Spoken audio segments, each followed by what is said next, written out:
All right. You remember how to do those?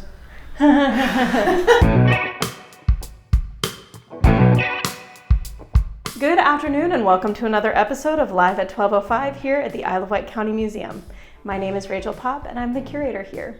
Today we're excited to talk a little bit more about our sausage stuffers because we do have quite a few in the collection, and I would argue that we now have a bit of a sausage stuffer timeline with all the different styles, shapes, time periods of the different sausage stuffers that we now have in our collection.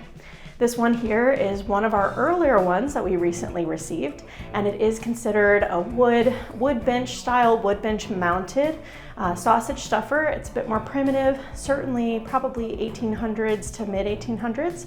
And so this is definitely one of our earlier sausage presses that we recently had donated to us by Smithfield Foods. As you can see, like I said, it's bench mounted, which much like the name suggests, it does have these legs to it. It is a bit more of a bench shape. We've got the actual sausage stuffer here, and as you can see, this one is a crank one. So we've got the handle down here on the end. It does end up turning this portion here. It has a piece in here that basically pushes along here as you crank it. And as that wood piece gets closer and closer to the end here, where we have the hole where the sausage comes out of, you basically have it pressing all of that seasoned meat. You would have your sausage casing here on the end, and then as it presses, sausage comes out of the end here into that sausage casing and ends up creating your sausages. There are a lot of different styles. So this one again is wood. This is a bit earlier. We start to see a shift away from the handmade wooden ones, really closer to the end of the 19th century. And so we start to see a shift towards some of these factory made ones that are cast iron. There's a couple different styles. We also have several other interesting ones in the collection.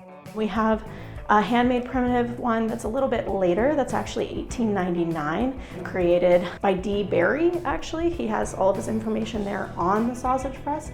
And so we see some of that information again painted directly onto that one. That one is 1899, so basically made during this shift away from some of the wood sausage stuffers, right?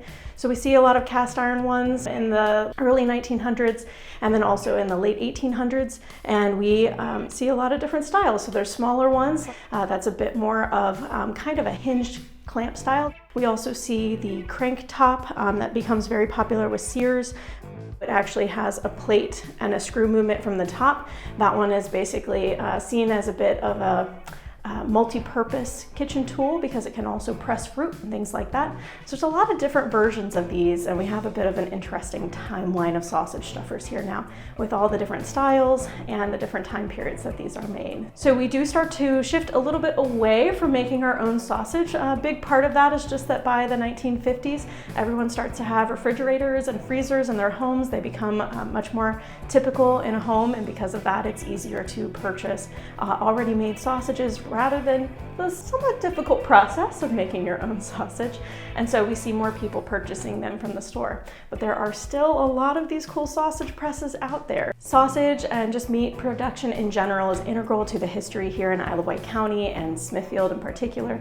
And as still the king of the ham industry here, obviously any kind of meat production, including creating your own sausage links, is definitely important to our history and a big part of our history here in the area.